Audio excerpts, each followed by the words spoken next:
بسم اللہ الرحمن الرحیم الصلاۃ والسلام علیک یا سیدی یا رسول اللہ وعلی آلک و اصحابک یا سیدی یا حبیب اللہ۔ امداد کن ازرن جو غم آزاد کن، در دین و دنیا شاد کن، یا غوث العظم دستگیر، یا غوث العظم دستگیر، یا غوث العظم دستگیر۔ حضرت سیدنا عبدالقادر جیلانی رحمۃ اللہ علیہ آپ کی ولادت مسعود کے وقت بہت سے حیرت انگیز واقعات ظہور پذیر ہوئے۔ سب سے بڑی بات تو یہ ہے جس وقت آپ کا اس دنیا میں آپ کا جس وقت ظہور ہوا، اس وقت آپ کی والدہ ماجدہ حضرت ام الخیر فاطمہ رحمۃ اللہ علیہ آپ کی عمر 60 برس کی تھی، جو عام طور پر عورتوں کا سن یاس ہوتا ہے اور انہیں اولاد سے نا امیدی ہو جاتی ہے۔ یہ اللہ رب العزت کا خاص فضل و کرم تھا کہ اس عمر میں سیدنا غوث اعظم رحمۃ اللہ علیہ ان کے بطن مبارک سے ظاہر ہوئے۔ مناقب غوثیہ میں شیخ شہاب الدین سہروردی سے منقول ہے کہ سیدنا عبدالقادر جیلانی رحمۃ اللہ علیہ آپ کی ولادت کے وقت 5 عظیم الشان کرامتوں کا ظہور ہوا۔ سب سے پہلی کرامت، جس رات آپ پیدا ہوئے اس رات آپ کے والد ماجد حضرت سیدنا ابو صالح رحمۃ اللہ علیہ آپ نے خواب میں دیکھا کہ سرور کائنات، فخر موجودات، منبع کمالات، باعث تخلیق کائنات احمد مجتبیٰ محمد مصطفیٰ صلی اللہ علیہ وسلم بما صحابہ کرام، ائمۃ ہدا اور اولیاء عظام کے ساتھ آپ کے گھر جلوہ افروز ہے۔ ان الفاظ مبارکہ سے آپ کو خطاب دیا اور بشارت دی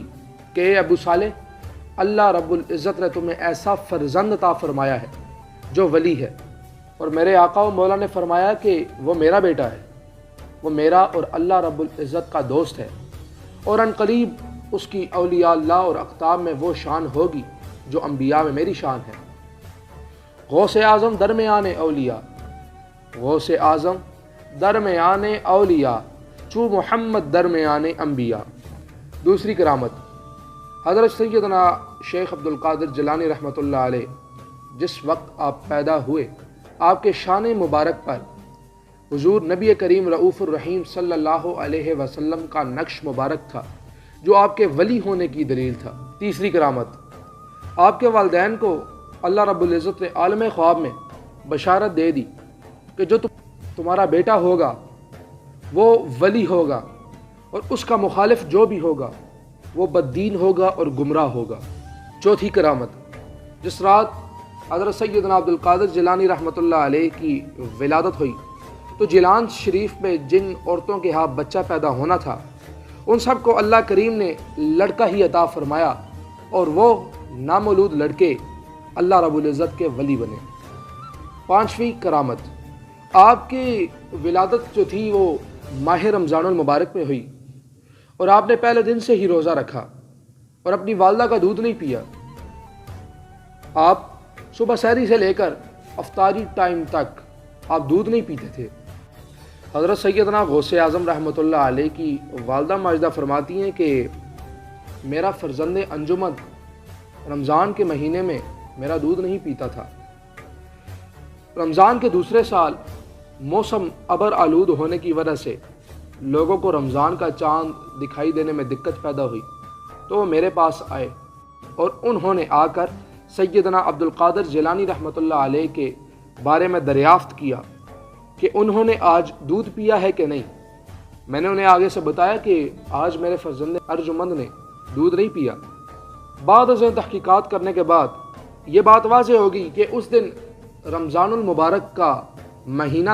شروع ہو گیا تھا، اور اس دن رمضان المبارک کا پہلا روزہ تھا۔ شاہ جیلاں کی چوکھٹ سلامت رہے تا قیامت رہے، شاہ جیلاں کی چوکھٹ سلامت رہے تا قیامت رہے، نقش پاکا چمن پر کرامت رہے تا قیامت رہے، نقش پاکا چمن پر کرامت رہے تا قیامت رہے، خلعت اجتبا زیب اقامت رہے تا قیامت رہے، خلعت اجتبا زیب اقامت رہے تا قیامت رہے، سر پہ ولیوں کے تاج امامت رہے تا قیامت رہے۔